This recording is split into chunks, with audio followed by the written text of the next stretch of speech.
Hey guys, welcome back to the channel. My name is Justin, and today's going to be a bit more stream of consciousness sort of video. I've actually filmed this video like 30 times, but let's try to actually get this done. This video is going to be a bit more vulnerable, so if that's not your cup of tea, feel free to click off. But today I sort of just want to talk about the existential dread I've been feeling. And also, I might just put some random footage in the background as I speak, or maybe it'll just be me.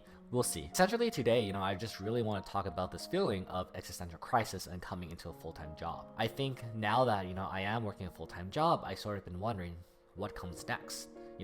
By all success metrics, at least, for myself personally, I feel like I've been doing quite well. I've obviously been able to graduate from NYU. I work at Amazon as a full-time software engineer.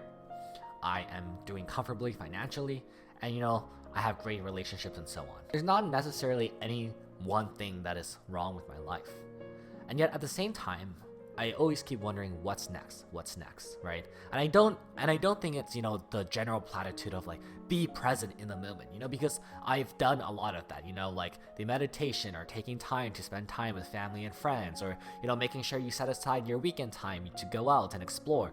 A lot of these things I've been doing and, trying to live in the moment. And yet at the same time, no matter what I do, I keep on feeling, am I actually living a conscious life? And am I really, living a life that's going to add up to the next thing where I want to go, because I don't necessarily know what that next thing is. Anytime I had this sort of thought, I think back to this, commencement speech by David Foster Wallace. And actually John Green also makes a video about this, so, I'll be referencing him too throughout, some of my talk. Which is where David Foster Wallace essentially tells a joke. And the joke is, two young fish are swimming along, and they come across this older, wiser fish that, turns to them and asks, "How's the water, boys?"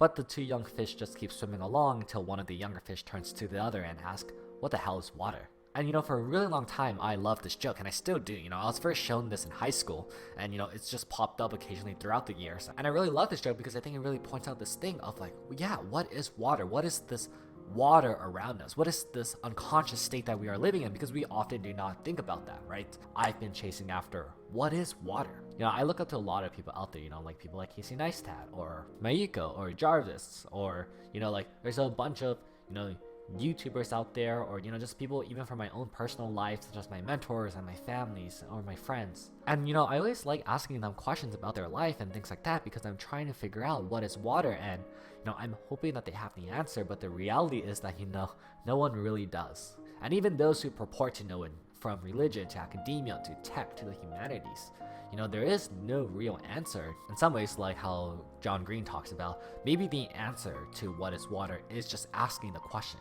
what is water? In a lot of ways, you will never be able to capture the ephemeral, transparent water, but you can feel it, you can sense it, you can sort of just meander through it, and only bit by bit through all of that, by actually asking the question, by exploring, do you even begin to have a grasp of what water is. And I think a lot of this talk is mainly just because as I come into my full-time work and like no longer a student, I begin to struggle with the feeling of like one-dimensionality, of like, is this all my life has come to? I struggle with the fact that ultimately, no matter what company I join, whether it's Google or Amazon or Microsoft or whatever large company out there, at the end of the day, like they're just companies. Their capitalistic means of like ultimately doing this for profit is not going to fulfill me in any way. And I guess I've been struggling with what does fulfill me in my daily life. I'm not asking for anything grand, but at the same time, maybe it's that I am trying to seek experiences. I think in a lot of ways, like that's actually why I started YouTube, because I was very inspired by people like Kev Jumbo or Nika Higa or Wong Fu Production back when I was younger, and I wanted to be able to show the story of me growing, the story of what am I doing next. And maybe in the future I'll do more vlogs and things like that, or sort of a mix of vlogs and advice. But no, I think this is why I made a YouTube channel, so that I could begin to share these stories, and maybe in some ways this is my exploration of what is water, even as it is extremely agonizing to me as I try to explore it.